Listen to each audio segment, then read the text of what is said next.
Hello everyone. Welcome to my channel, Echo of Life. Let's start. Have you ever wondered why our earliest years leave such lasting impressions, even when we can't recall them fully? Why some people, no matter how they try, seem to carry a quiet weight in their voice, their choices, in how they walk through life? That weight often has a name.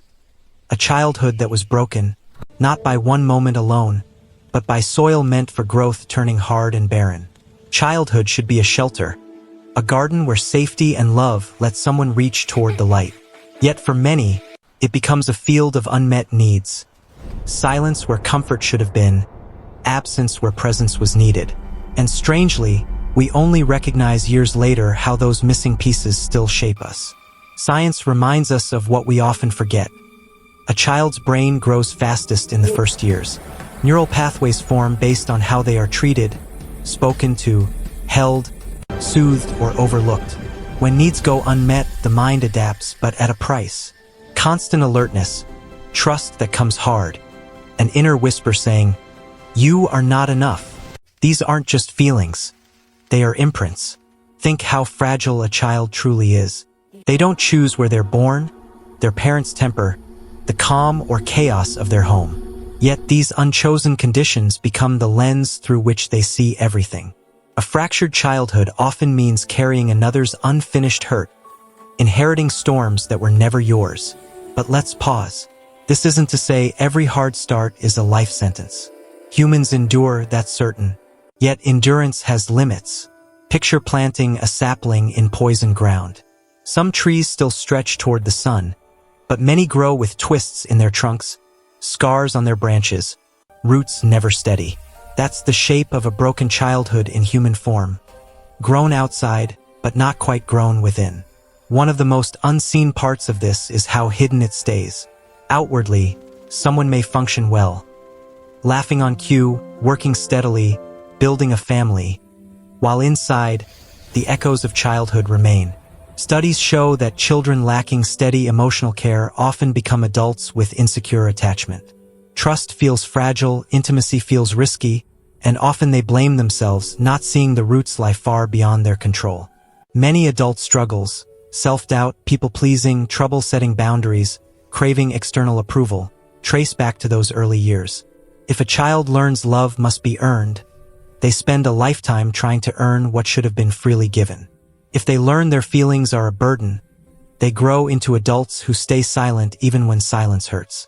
Yet here lies the paradox. Most who've lived through this diminish their own pain. They say, "It wasn't so bad. Others had it worse." They tell themselves to move on. But the body keeps score in quiet ways. A tightened chest when voices rise, restlessness in calm moments, suspicion when kindness is offered. To truly understand a broken childhood is to see the gap it creates between what could have been and what was. It's not one moment of pain, but the gathering of small absences. Bedtime stories never read, comfort never given, encouragement never spoken. Those absences cast long shadows into adulthood. So why revisit what can't be changed? Because recognition is the first step toward freedom. Ignoring childhood's impact denies the roots of human growth. Neuroscience shows that early experiences literally shape the brain's architecture. Trauma, neglect, and instability wire it for survival, not growth.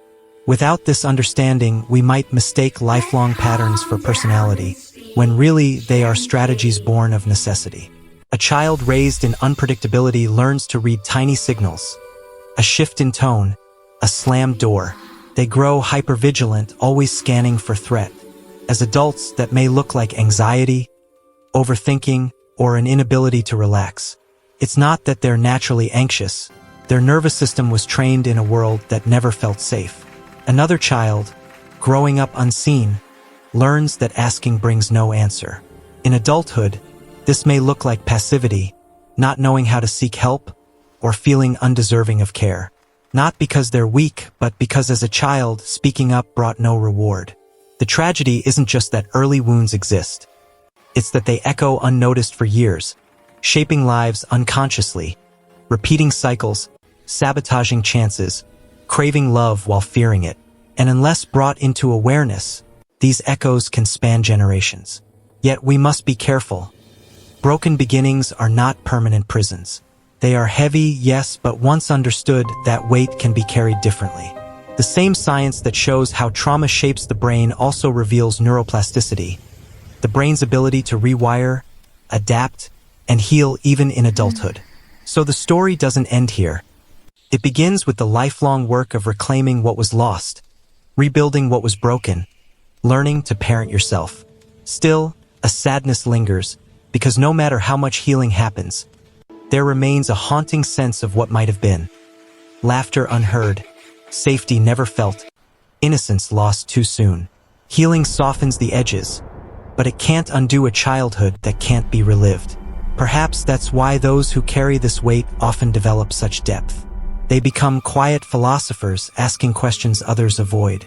Their empathy runs deep because they know the cost of its absence. Within their struggle lies a rare sensitivity to life. A broken childhood robs a person of the start they deserve. Yet many rise from those ashes with a hard-won wisdom, one that whispers, "Pain may shape you, but it doesn't have to define you."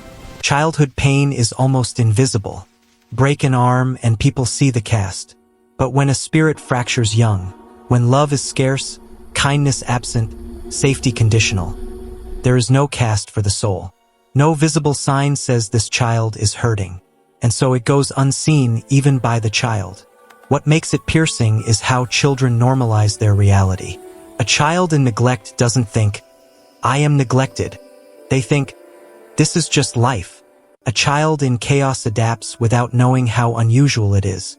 Then in adulthood, they wonder why they struggle with things that come easily to others.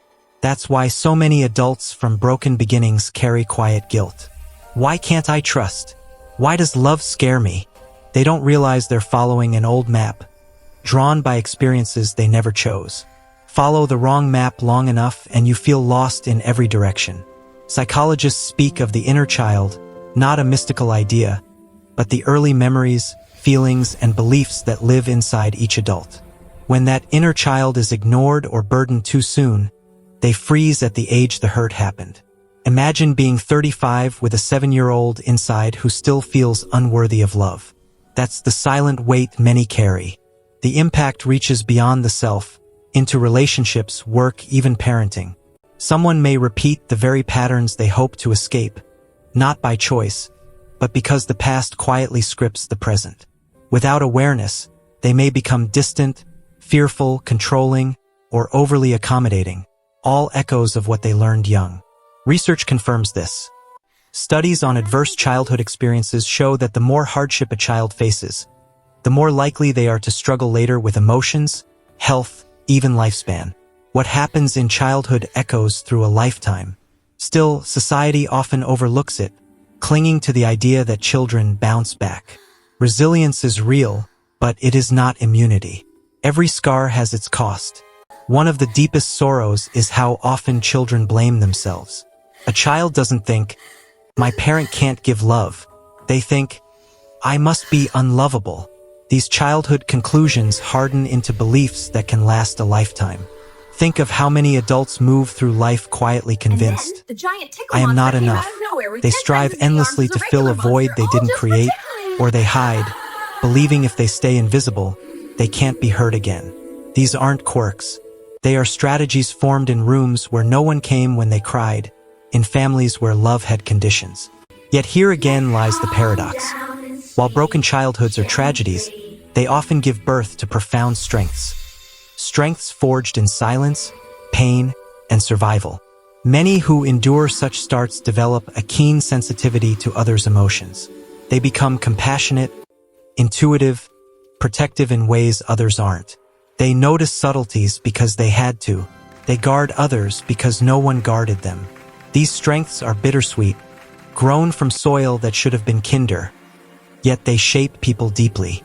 Healing begins not by erasing the past, but by reinterpreting it, by realizing that childhood beliefs are not truths, but conclusions drawn by a child with no other framework. The adult task is to gently untangle those beliefs and replace them with something kinder, truer. To tell the inner child, "You are not unlovable. You are not too much. You were simply asking for what every child deserves. Healing is not a straight line. Some days bring progress. Others feel like sliding back into old shadows. Yet even that is part of the journey. Through neuroplasticity, the brain can change at any age. The nervous system can learn safety, even if it never knew it early on. And though no one can rewrite those first chapters, we can write new ones in adulthood. Chapters of self-compassion, healthy bonds, and deeper awareness. Perhaps the most powerful truth is this: a broken childhood is not a life sentence. Yes, it leaves marks. Yes, it takes something sacred. But those who carry these marks often develop a depth of humanity that becomes their quiet gift. They know absence, so they offer presence. They know silence, so they choose to listen. They know what it is to feel small, so they make others feel seen. Maybe meaning is found there, not in denying the pain, but in transforming it. Turning the weight of what was lost into fuel for what can still be built. Understanding that while you can't change your beginnings, you can shape your ending. If you see yourself in these words, know this: your struggle is not proof of weakness, but proof of survival. Every challenge you face is not a sign you are broken, but a reminder that you endured. And though you may never receive the childhood you deserved, you now have the power to offer yourself what you longed for: patience, kindness, forgiveness. To become for yourself the voice, the embrace, the safety you needed. The reality of a broken childhood is true, but so is the possibility of renewal, not by erasing the past, but by choosing again and again to live differently now. To honor the child you were, not by silencing them, but finally listening. Because in the end, life isn't about perfect beginnings. It's about what we create in spite of the broken places. And sometimes, those who start in the deepest dark learn to carry the brightest light. Thank you for watching my video. Please subscribe my channel for more update.